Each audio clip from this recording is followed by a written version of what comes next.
Of course, without exploiting other animals. Yeah. they have one person. Ale kdybyste viděla to video,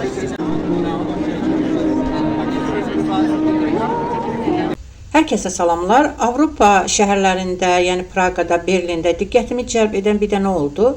Yəni 6-cı bazar günləri sən çıxıb meydanda istədiyin etirazı, istədiyin aksiyanı təşkil edə bilərsən. Yəni ətraf insanlara zərər vermədən və bu da çox gözəldir. Çünki həyatda pluralizm, müxtəlif fikirlik olmasa, yəni bizim ölkə kimi bataqlıqda batıb qalarıq və bizim ölkədə təkcə hakimiyyət yox, elə cəmiyyət, hər hansı bir fərqli fikrə, hansı ki o fərqli fikir, fərqli insan onlara heç bir zərər vermir, onların həyatına heç bir isti soyuğu yoxdur, amma üstünə hücum çəkirlər. Yəni, sonra da deyirlər ki, hər şeyin günahını İlham Əliyevdə görürlər.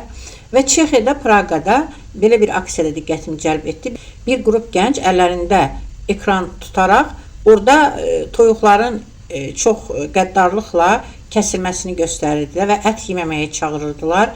Yəni bu əlbəttə vegetarianlıq mənim sırf vurğu qoyduğum bir nəsnə deyil, amma yəni biz insanıq, ət yeməliyik arada da olsa. Çünki ət yeməyən insanlara baxanda vegetarianları görürsən ki, çox solğun, rəngsiz olurlar və onlar müxtəlif vitaminlər də qəbul etməlidirlər.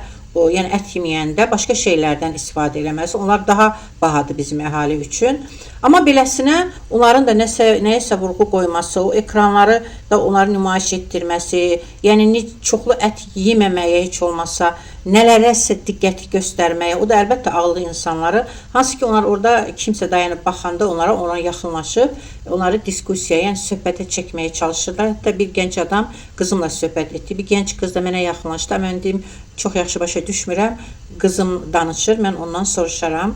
Və qızım da biz də çox ət yeyən deyilik, ayda bəlkə də 2-3 dəfə ət yeyirik ya yemirik, amma məsələn, bu hərəkata da müsbət yanaşırıq. Çünki onlar da nələrəsə diqqəti çəkir və indiki dövrdə Azərbaycanda İlham Əliyev də hamımızı vegetarian edibdir.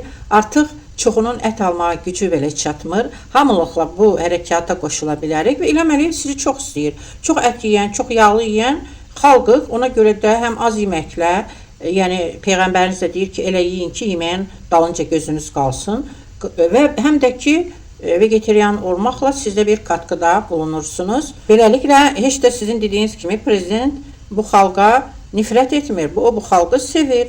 Tak что İlhamla irəli. Hər şərdə bir xeyir var.